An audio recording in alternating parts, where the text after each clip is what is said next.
Alors le GIS Smart, c'est un GIS que je connais depuis longtemps, puisque en thèse déjà, AIP Primeca à l'époque, c'était une conférence où beaucoup de gens du labo allaient. Et on voyait cette communauté qui se retrouvait tous les 2 ans, qui partageait, qui discutait, et qui avait cet intérêt de mutualiser au-delà de la recherche, ce qui se fait sur différents colloques avec différentes communautés, même françaises, mais qui parlait aussi beaucoup pédagogie, chose qui est plus rare dans des conférences. Et je trouve cet intérêt de mutualiser, d'avoir ces retours d'expérience, d'avoir cette confrontation quelque part de nos expériences avec des étudiants, des personnes en face de nous qui peuvent être très différentes, c'est quelque chose de très enrichissant et qui permet aussi de remettre un peu la pédagogie au centre de nos métiers d'enseignants-chercheurs, ce qui parfois s'oublie dans nos métiers. Donc en effet, ce GIS avec Smart Academy, avec cette volonté de mettre des retours d'expérience en conférence, je trouve apporte quelque chose sur la scène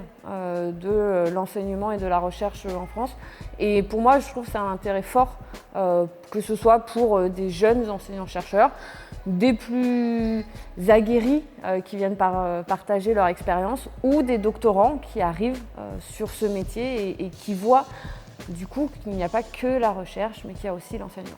C'est mon premier colloque en tant que participante, on va dire. Donc j'en avais vécu un de manière un peu détournée pendant ma thèse. J'ai failli venir il y a 2 ans, mais j'ai eu des petits contretemps. Et là, c'est le premier en vrai, en physique. Donc contente que ce soit les 40 ans. Quelque part, voilà, on vit un événement. Ambiance, comme je l'imaginais, c'est-à-dire cette communauté, ces gens qui se connaissent, on retrouve des gens avec qui on a travaillé, on a envie de travailler, des plus anciens qui viennent nous partager leurs idées, leurs visions, ce qu'ils ont connu, des plus jeunes qui arrivent avec peut-être une autre vision, d'autres envies, surtout sur la partie peut-être pédagogie, des nouvelles technologies qui arrivent, et cette envie de partager, de structurer. Pour moi, ce colloque, ce GIS, c'est vraiment aussi une communauté sur laquelle on peut essayer de structurer, échanger.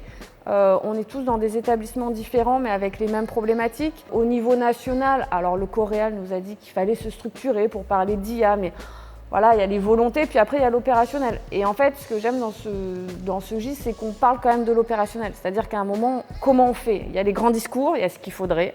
Et ben maintenant, comment on fait? Comment on y va? Et donc voilà, moi ce colloque, j'ai aussi ce biais de dire, je viens aussi pour essayer de discuter avec les gens, voir dans Smart, est-ce qu'on pourrait monter des gens qui sont motivés pour parler de ça, diffuser nos retours d'expérience de l'IA, nos tentatives, parce qu'après, voilà, ça a marché, ça n'a pas marché, moi j'ai essayé de faire ça. Donc voilà, comment structurer aussi un petit peu l'IA dans l'enseignement, dans la recherche, comment se former nous aussi, parce qu'on n'est pas tous formés, il y a ceux qui ont envie, pas envie, mais il va falloir y aller, parce qu'on voit bien nos jeunes qui arrivent. Eux, ils ne sont pas forcément formés, mais ils y vont, ça c'est clair. Donc voilà, donc c'est aussi ce colloque à un moment, avec ces moments de convivialité, ces randonnées où j'imagine qu'on va discuter de la nature, mais peut-être aussi d'autres choses. Et donc voilà, essayer de lancer les discussions, structurer, voir les bonnes volontés, et puis à partir de là, en suivant du colloque, essayer de structurer quelque chose.